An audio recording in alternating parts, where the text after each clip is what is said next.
Welcome friends, secrets of gods में मैं सिद्धार्थ ब्रह्मभट्ट आप सभी का एक बार फिर से स्वागत करता हूं।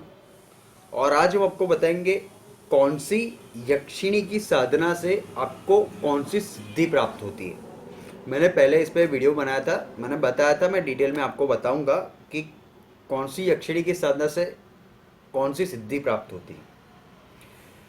देखिए, 33 प्रकार के जिस तरह से देवी देवता देवता जैसे मुख्य होते हैं 33 प्रकार के, उसी प्रकार से 64 प्रकार की यक्षिणियां मुख्य मानी जाती है, जो मनुष्य की हर एक साधना के बदले में उनको कुछ शक्तियां सिद्धियां उनकी कामनाएं पूर्ण करती हैं। 8 प्रकार की मुख्य उसमें यक्षिणियां है। सबसे पहली है सुर सुंदरी यक्षिणी, मनोहारिणी यक्षिणी। और ये दो यक्षिणियां हैं जिसकी साधना मुख्य रूप से होती है। उसके बाद है कनकावती यक्षिणी, फिर कामेश्वरी यक्षिणी, उसके बाद है रतिप्रिया यक्षिणी, फिर है पद्मिनी यक्षिणी, और आखिरी जो दो यक्षिणियां हैं उसमें से एक है नटी यक्षिणी और जो आखिरी है वो है अनुरागिणी यक्षिणी। ऐसी 8 प्रकार की मुख्य यक्षिणियां हैं। सबसे पहली जो यक्षिणियां है जिसकी सबसे ज्यादा साधना होती है वो यक्षिणी है मनोहारिणी यक्षिणी।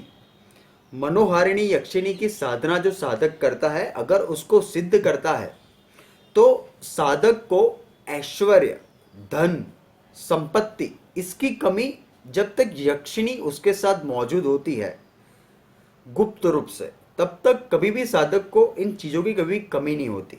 ये मैं आपको वो बता रहा हूं जो तंत्र के अंदर हमारे लिखा हुआ है। दूसरी उसके बाद है वो है सुर सुंदरी यक्षिणी। सुर सुंदरी यक्षिणी साधक को तेजस्विता और ऐश्वर्य प्रदान करती है, साथ में साधक का जो रूप है वो मनोहक बनाती है। साधक जिसको भी चाहे इस यक्षिणी को सिद्ध करने के बाद, जिसको भी वो चाहे वो उसको अपने अट्रैक्शन यानी स्पेल ऑफ अट्रैक्शन वो क्रिएट कर सकता है ये यक्षिणी की साधना के बाद, और अपने सम्मोहक के पास में साधक किसी को भी बांध सकता है ये यक्षिणी की साधना के बाद। तीसरी है वो है कनकावती यक्षिणी, जो साधक को तेजस्विता प्रदान करती है, और साधक का कोई भी कार्य हो, चाहे वो नेगेटिव हो या पॉजिटिव हो, वो उसकी हमेशा उस कार्य में मदद करती है कनकावती यक्षिणी। फिर उसके बाद जो यक्षिणी है चौथी वो है कामेश्वरी यक्षिणी। कामेश्वरी यक्षिणी की साधना तभी की जाती है जब प्रेम से या शारीरिक संबंध रिलेटेड कोई समस्या हो, तब इसकी साधना की जाती है, और साधक के अनुरूप हर एक कार्य कामेश्वरी यक्षिणी करती है। जो भी साधक उससे चाहता है, आप समझ सकते हैं, वो सभी वस्तुएं कामेश्वरी यक्षिणी उनको प्रदान करती है। पांचवी यक्षिणी है वो है रतिप्रिया यक्षिणी। रतिप्रिया यक्षिणी को जो भी सिद्ध कर लेता है उसे कामदेव और रति के समान प्रेम की प्राप्ति होती है, ऐसा तंत्र शास्त्र में लिखा गया है। उसके बाद है पद्मिनी यक्षिणी।